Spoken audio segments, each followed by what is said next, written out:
വയനാട് ജില്ലയിലെ വൈത്തിരി, മാനന്തവാടി, സുൽത്താൻ ബത്തേരി താലൂക്കുകളിൽ വെള്ളപ്പൊക്കം. മണ്ണിടിച്ചിൽ ഭീഷണിയുള്ള പ്രദേശങ്ങളിലെ ആളുകളെ മാറ്റിപ്പാർപ്പിച്ചു. ക്യാമ്പുകളിൽ 324 കുടുംബങ്ങളിലെ 1068 പേരെയാണ് മാറ്റിപ്പാർപ്പിച്ചത്. ജോഷില ചേരുകയാണ്. ജോഷില, എങ്ങനെയാണ് വയനാട്ടിൽ കാലാവസ്ഥാ വിശദാംശങ്ങൾ?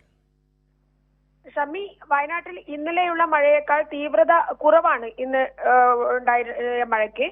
ജില്ലയിൽ മഴക്കെടുതിയെ തുടർന്ന് 23 ദുരിതാശ്വാസ ക്യാമ്പുകളിലായി 1068 പേരെ മാറ്റി താമസിപ്പിച്ചിട്ടുണ്ട്.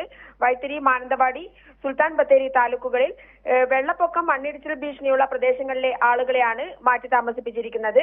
ക്യാമ്പുകളിൽ 324 കുടുംബങ്ങളിലെ 1068 പേരെയാണ് മാറ്റി പാർപ്പിച്ചിരിക്കുന്നത്.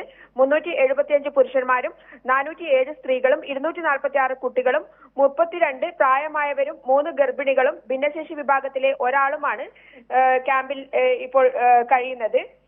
വൈത്തിരി താലൂക്കിൽ 14, മാനന്തവാടി താലൂക്കിൽ 6, സുൽത്താൻ ബത്തേരി താലൂക്കിൽ 3 ക്യാമ്പുകളാണ് ഇപ്പോൾ പ്രവർത്തിച്ചുകൊണ്ടിരിക്കുന്നത്.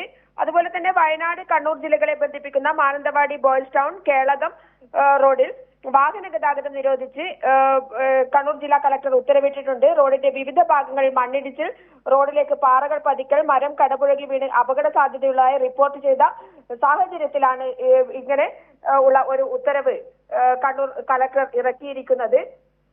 അതേസമയം തന്നെ താറ്റമല എസ്റ്റേറ്റിലാണ് ഇന്ന് മഴയുടെ തോത് ഏറ്റവും കൂടുതൽ കാണിക്കുന്നത്. 380 മില്ലിമീറ്ററാണ്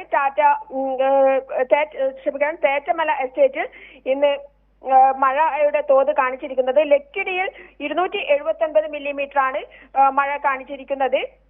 എന്തായാലും ഇന്നലത്തെ മഴയുടെ അളവിനേക്കാൾ തീവ്രത കുറവാണ് ഇന്ന് എന്നുള്ളത് ആശ്വാസകരമാണ്.